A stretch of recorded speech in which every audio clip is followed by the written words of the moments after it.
ಒಂದು ಊರ ಹತ್ತಿರವೇ ದೊಡ್ಡ ಅರಣ್ಯವಿತ್ತು. ಆ ಕಾಡಿನಲ್ಲಿ ಹಳ್ಳಿಯ ಮಕ್ಕಳು ಆಡಲು ಹೋಗುತ್ತಿದ್ದರೆ ಅವರ ಹಿರಿಯರು ಹೆದರಿ ಮಾತನಾಡಿಸುತ್ತಿದ್ದರು. ಅಲ್ಲಿ ಒಂದು ರಹಸ್ಯ ಗುಹೆ ಇದೆ, ಒಳಗೆ ಹೋದವರು ಹೊರಗೆ ಬಂದಿಲ್ಲ ಅಂತ ಕೇಳಿದ್ದೇವೆ.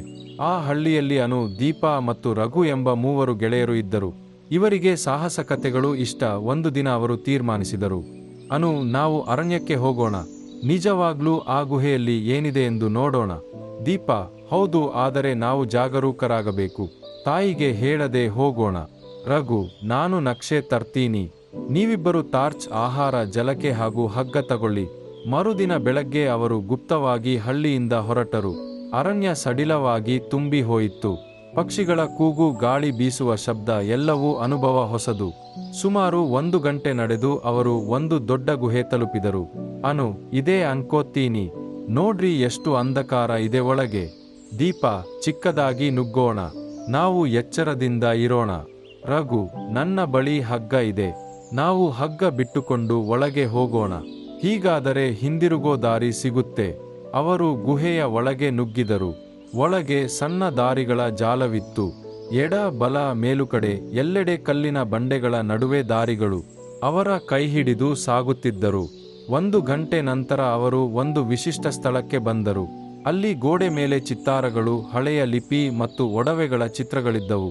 ಅನು, ಇದು ಪ್ರಾಚೀನ ಕಾಲದ ಗೋಡೆ ಚಿತ್ರ ಅಂತ ಕಾಣುತ್ತಿದೆ. ನೋಡಿ, ಇಲ್ಲಿ ಕೆಲವು ರಹಸ್ಯ ಸಂಕೇತಗಳಿವೆ. ದೀಪ, ಇವನ್ನ ಓದಲು ಆಗತ್ತಾ? ರಘು, ನಾನು ನನ್ನ ಅಜ್ಜನ ಬಳಿ ಈ ಬಗೆಯ ಸಂಕೇತಗಳ ಬಗ್ಗೆ ಕೇಳಿದ್ದೆ. ಅವರು ಹೇಳಿದಂತೆ ಅಕ್ಷರಗಳಿಗಿಂತ ಚಿತ್ರಗಳು ಮುಖ್ಯ.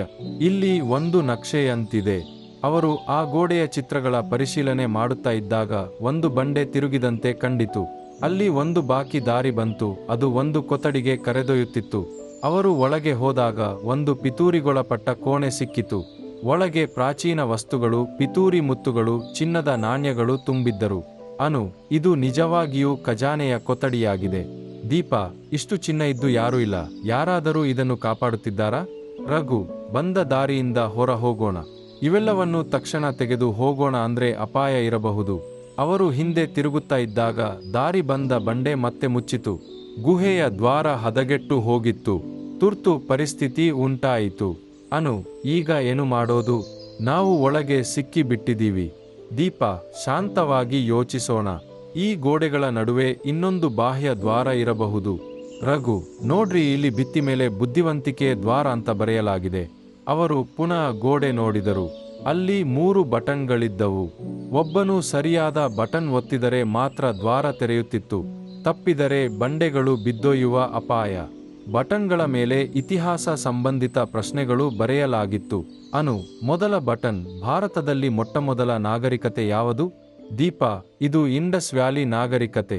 ಅವರು ಮೊದಲ ಬಟನ್ ಒತ್ತಿದರು. ದಡಡಡ, ಏನೂ ಆಗಲಿಲ್ಲ.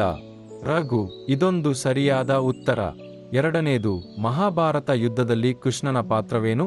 ಅನು, ಅವರು ಅರ್ಜುನನ ರಥಸಾರಥಿಯಾಗಿದ್ದರು. ಅವರು 2ನೇ ಬಟನ್ ಒತ್ತಿದರು. ಹಾಲೆ ಬಂದು ಗೋಡೆಯು ಜರಿದು ಬಾಹ್ಯ ದ್ವಾರ ತೆರೆಯಿತು. ಅವರು ಸಂತೋಷದಿಂದ ಹೊರಬಂದರು. ಗೆದ್ದ ಹರ್ಷದಲ್ಲಿ ಮಿಂದೇಳಿದರು. ಹಳ್ಳಿ ಬಂದು ಮಕ್ಕಳ ಮೆರವಣಿಗೆ ಮಾಡಲಾಯಿತು. ಹಳ್ಳಿಯ ಹಿರಿಯರು ಅವರು ಮಾಡಿದ ಸಾಹಸಕ್ಕೆ ಅಭಿನಂದನೆ ಸಲ್ಲಿಸಿದರು. ಹಿರಿಯರು ಹೇಳಿದರು, ನೀವು ಗುಹೆಯ ರಹಸ್ಯವನ್ನು ಬುದ್ಧಿಯಿಂದ ಬಿಚ್ಚಿದಿರಿ. ಆದರೆ ಯಾರಿಗಾದರೂ ಗೊತ್ತಿಲ್ಲದ ಪ್ರದೇಶಗಳಿಗೆ ಹೋಗುವ ಮುನ್ನ ಜವಾಬ್ದಾರಿ ಮತ್ತು ಸುರಕ್ಷತೆ ಅಗತ್ಯ. ಕಥೆಯ ನೀತಿ: ಬುದ್ಧಿ, ಧೈರ್ಯ ಮತ್ತು ಸಹಕಾರವೇ ಕಷ್ಟದ ಪರಿಸ್ಥಿತಿಗಳಲ್ಲಿ ರಕ್ಷಣೆ ನೀಡುತ್ತವೆ.